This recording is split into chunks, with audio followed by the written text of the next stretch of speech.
సనాతన ధర్మ పరిరక్షణ కోసం, పునర్వైభవ పునరుద్ధరణ కోసం, ఆలయాల ఆత్మగౌరవాన్ని నిలపడం కోసం ఆత్మవిశ్వాసంతో దీక్షా కంకణబద్ధులై సంఘటితమై ఒక సైన్యంగా తరలివచ్చిన లక్షలాది హిందూ జన బంధు సందోహానికి 100 కోట్ల వందనాలు అర్పిస్తున్నాను. సమకాలీన సమాజంలో చలనచిత్రం అనేది కళా ప్రదర్శనకి ఒక ముఖద్వారంగా మారింది.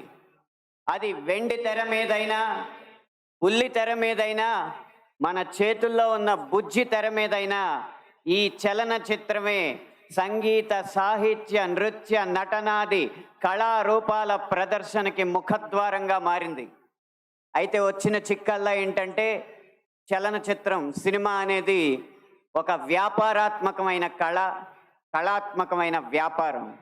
వ్యాపారానికి కళాత్మకతని, కళాత్మకకి వ్యాపారాన్ని జోడించే క్రమంలో హిందూ ధర్మానికి కళంకం కలిగిస్తూనే వస్తుందన్న సత్యాన్ని నేను బాహాటంగానే అంగీకరిస్తున్నాను. అయితే మరే రంగానికి చెందిన వాడినో అయితే జరిగిన ఈ తప్పుకి విమర్శించవచ్చు, జరుగుతున్న ఈ నేరాల్ని వేటిపైన విరుచుకుపడచ్చు. కానీ అదే సినీ రంగానికి చెందిన వాడిని కాబట్టి ఇప్పటిదాకా జరిగిన ఈ హైందవ ధర్మ వ్యక్తిత్వ హననానికి యావత్ ఈ హిందూ సమాజం ముందు సినీ రంగం తరపున క్షమార్పణలు సమర్పిస్తూనే నేను ముందుకు వెళ్తున్నాను. ఆ క్షమార్పణలు కనుక నేను సమర్పించకపోతే ఇంకొక మాట మాట్లాడే అర్హత కూడా నాకు లేదు.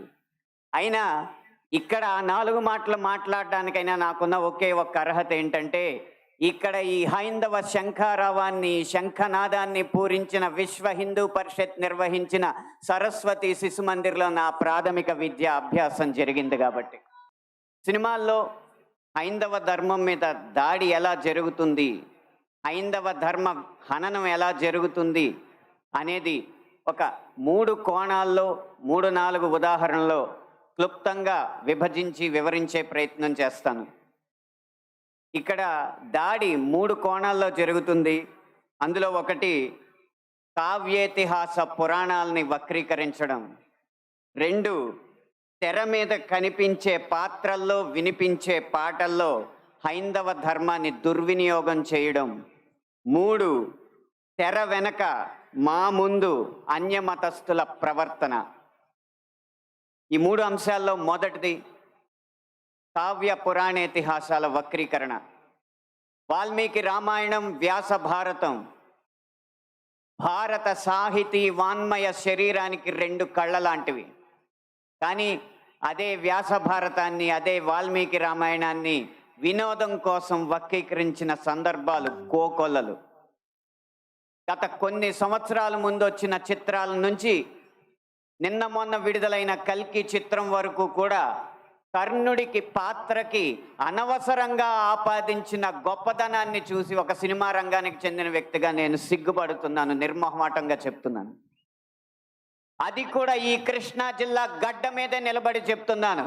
అప్పటి చిత్ర దర్శకులు, ఇప్పటి చిత్ర నిర్మాతలు ఇదే జిల్లా వారికి చెందిన వారైనా సరే పొరపాటు అని మనం చెప్పకపోతే ఈ హైందవ ధర్మంలో పుట్టినట్టు కాదు, ఈ హైందవ ధర్మాన్ని ఆచరించినట్టు కాదు, హిందువుగా ప్రకటించుకోవడం వ్యర్థం అని చెప్పి ఘంటాపథంగా తెలియజేస్తున్నాను.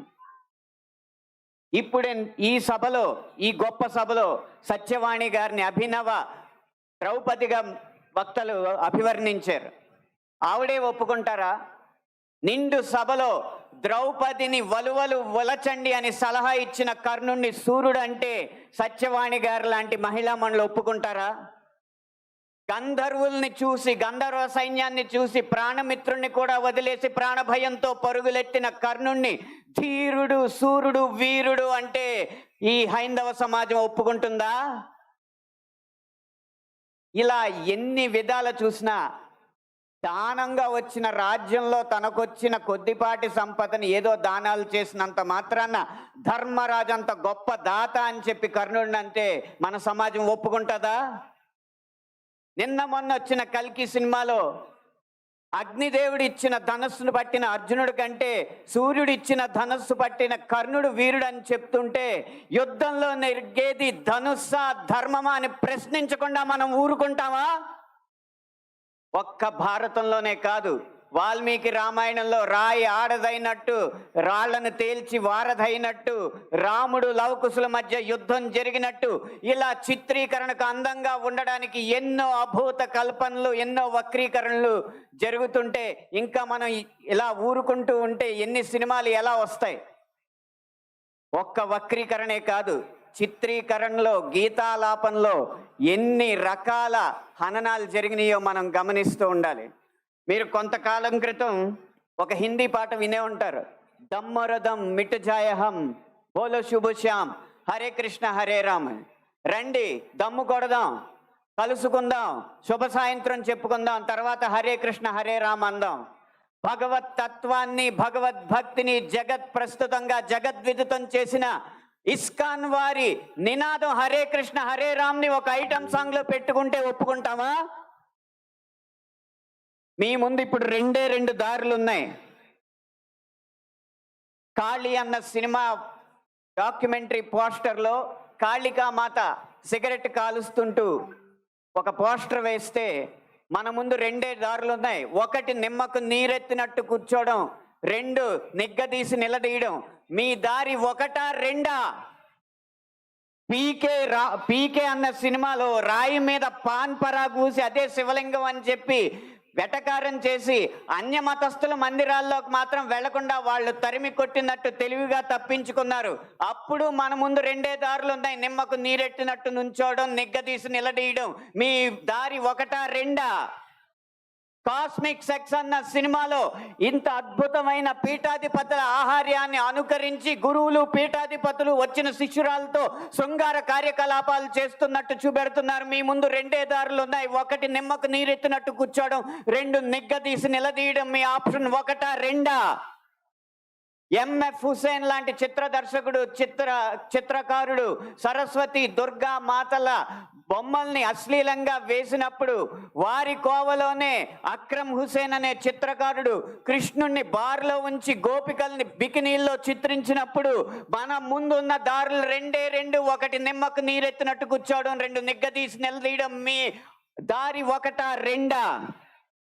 ఛత్రపతి శివాజీ తర్వాత అంత గొప్ప మరాఠా యోధుడు బాజీరావుని బాజీరావు మస్తానీగా ప్రేమ పిచ్చోడుగా చిత్రీకరించినప్పుడు మన ముందు రెండు దారులు ఉన్నాయి, ఒకటి నిమ్మకు నీరెత్తినట్టు కూర్చోవడం, రెండు నిగ్గదీసి నిలదీయడం. మీ దారి ఒకటా రెండా? ఇలా ఇన్ని విధాలుగా హననం జరుగుతుంటే ఇంకా మనం నిశ్శబ్దంగా కూర్చుంటే అది మన హైందవ సమాజానికే కళంకం అని నేను మనస్ఫూర్తిగా తెలియజేస్తున్నాను. పాటని ఎలా ఉపయోగించచ్చో, అదే హరే కృష్ణ హరే రామ్ని ఎలా ఉపయోగించచ్చో సీతారాం శాస్త్రి గారు మనకు తెలియజేశారు. హరే రామ హరే కృష్ణ కృష్ణ కృష్ణ హరే హరే. రాముణ్ణైనా కృష్ణుణ్ణైనా కీర్తిస్తూ కూర్చుంటామా, వాళ్ళేం సాధించారో కొంచెం గుర్తిద్దాం మిత్రమా. సంద్రం కూడా స్తంభించేలా మన సత్తా చూపిద్దామా, సంగ్రామంలో గీతా పాఠం తెలుపమా. ఇది పాట రాయడం అంటే, ఇది పాట ద్వారా సమాజ హితం కోరడం అంటే, ఇది పాట ద్వారా మార్పు తీసుకురావడం అంటే, ఇది పాట ద్వారా ఉత్సాహం రేకెత్తడం అంటే, ఉద్వేగం రేకెత్తడం అంటే, ఉత్తేజితుల్ని చేయడం అంటే. ఈ దారిలో మాలాంటి పాటల రచయితలు అందరూ నరవాలని నేను కోరుకుంటున్నా. ఇక ఆఖరి అంశం, మాకు వ్యక్తిగతంగా జరిగేది తెర వెనక సినిమాల్లో అన్య మతస్థులు చేసేది ఒక్క అనుభవం చెప్పి మీకు ముగిస్తాను.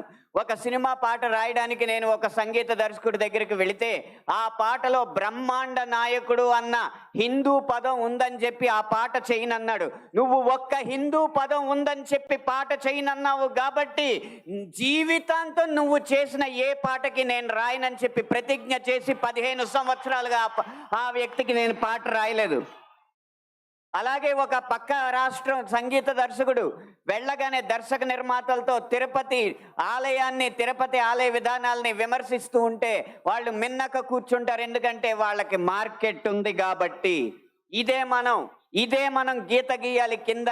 సినిమా అనేది నేను ముందు చెప్పినట్టు వ్యాపారాత్మకమైన కళాత్మకమైన వ్యాపారం కాబట్టి ఆ వ్యాపారాన్ని సినిమాకి లేకుండా చెయ్యాలంటే హిందూ ధర్మాన్ని హననం చేసే సినిమాలని, హిందూ ధర్మంపై దాడి చేసే సినిమాలని ప్రభుత్వం బహిష్కరించకంటే ముందు మనం తిరస్కరించాలి. బహిష్కరణ కంటే తిరస్కరణే గొప్ప మార్గం. ముందు మనం తిరస్కరిద్దాం. వాటికి వ్యాపారం రాదు, డబ్బులు రావు. డబ్బులు రాకపోతే ఏ నిర్మాత వచ్చి హిందూ ధర్మాన్ని హననం చేసే సినిమా తీస్తాడో మనం చూద్దాం. భం భం భం భం భళా భళా మోగిందిర శంఖారావం, ఇది హైందవ శంఖారావం. హిందూ బంధువులందరొక్కటై ముందుకే గమని భావం, మును ముందు చూపాలి ప్రభావం. 3 నిమిషాల ఈ పాట రాసే అవకాశాన్ని, 5 నిమిషాల ఈ ప్రసంగం చేసే అవకాశాన్ని నాకు ఇచ్చిన ఈ నిర్వాహకులకి వేవేల పాదాభివందనాలు తెలియజేసుకుంటూ జై హింద్.